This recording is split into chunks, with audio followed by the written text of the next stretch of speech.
आज के इस वार्तालाप इस कार्यक्रम में चाहे प्रिंट मीडिया हो, इलेक्ट्रिक मीडिया हो, चाहे सोशल मीडिया हो, 5-6 इस तरह की बिंदु आए हैं, समस्या आई है। वाकई में कई तो ऐसे हैं कि वास्तव में उनका निराकरण तुरंत होना चाहिए।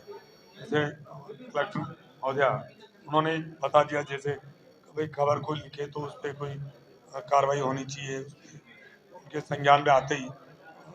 दूसरा ये है कि आपसे समय समय पर मीडिया से उनकी वार्तालाप होनी चाहिए, संवाद होना चाहिए, ताकि कोई समस्या है तो जिले की समस्या है, आम जन की, चाहे शहर हो चाहे गांव हो, समस्या का निदान ठीक ढंग से हो सके उनके। दूसरा है जो अखबार में विज्ञापन की जो बात आई, तो बड़े अखबारों में तो विज्ञापन दिया जाता है, और जो पाक्षिक अखबार है, छोटे अखबार है, उनको कई विज्ञापनकार इस तरह का कोई सपोर्ट नहीं मिल रहा है। उसके बारे में मैंने कहा भी था कि दूसरे स्टेटों में क्या पॉलिसी है और इस स्टेट में क्या पॉलिसी है, उसका आप मुझे लिख के दीजिए, ताकि हम कलेक्टर महोदया भी और यहाँ मंच पे सभी अधिकारीगण ये भी बात करेंगे और मैं भी बात करूँगा स्टेट में और सेंट्रल में, ताकि उसमें आपकी क्या मदद हो सकती है। दूसरा, रेलवे के जो पास है, टोल टोल वाला मामला फ्री नहीं है, तो उसकी वही बात आ गई, दूसरे स्टेट में क्या सुविधा है और यहाँ क्या नहीं मिल रही है।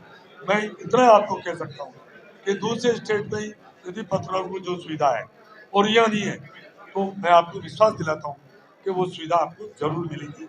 आज के इस वार्तालाप में ये मैं हमारा पत्रकार सुरक्षा कानून पत्र आ रहे हैं पॉइंटेड।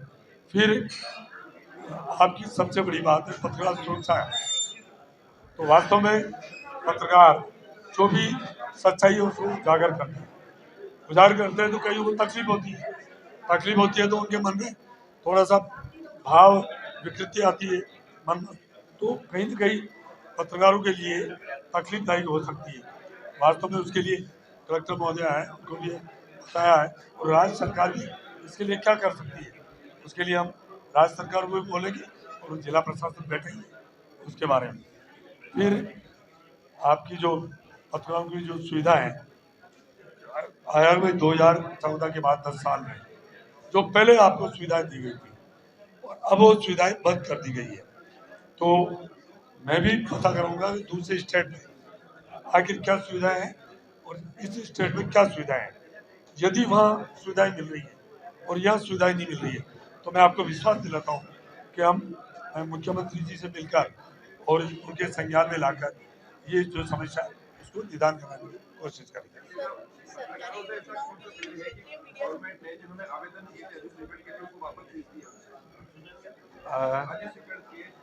आवेदन आवास के प्लॉट के हाँ, कार्ड के लिए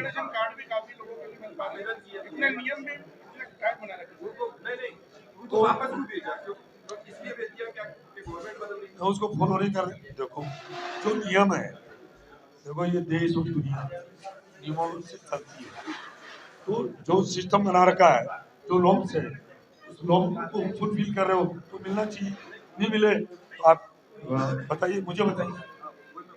तो दूसरा एक है, अभी एक आया कि पत्रकारों को आवास के लिए प्लॉट मिलना चाहिए।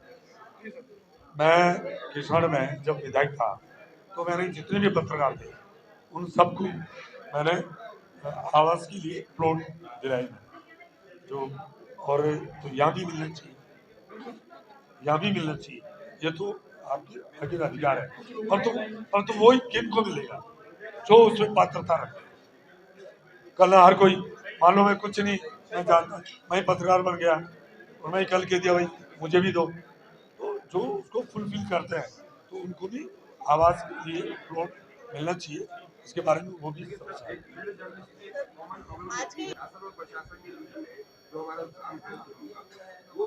वो तो क्लियर हो ही है आज, अब समाज की कोई कमी नहीं रही।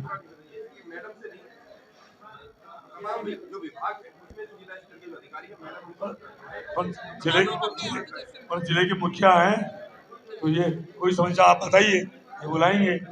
जिले के मुखिया तो कलेक्टर मैडम ही है ना, आपकी योजना बनी है जो मोदी जी के 10 साल में, वो बेमिसाल है।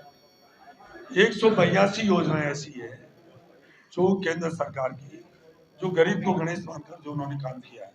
मैं कह रहा हूं कि 2019 से 24 तक बात करें, इतनी वैश्विक महामारी आने के बावजूद भी आज ये देश प्रगति कर रहा है। बाकी दूसरे देशों के मुकाबले हर एक क्षेत्र में आज आगे है। तो जितने भी योजनाएं हैं जो केंद्र सरकार की, उन्हीं योजनाओं का आम जन तक प्रचार प्रसार हो। इसलिए आपको पता, विकसित भारत संकल्प यात्रा निकल रही है पूरे गांव में, अर्बन और रूरल में सब जगह, और रथ जा रहे हैं, सारा प्रशासन वहां जा रहा है और हाथों हाथ उन कामों का निपटारा हो रहा है। मोदी की गारंटी का काम, मोदी सरकार की गारंटी के काम हो रहे हैं और पूरे देश भर में हो रहे हैं। मैं तो ये कह सकता हूँ कि मोदी जी ने जो काम 10 साल में किया है, वास्तव में बेमिसाल है। और उससे हमारा देश का तो भला हुआ ही है। आम जन 25 करोड़ से ज्यादा जनता गरीबी की रेखा से बाहर निकली है।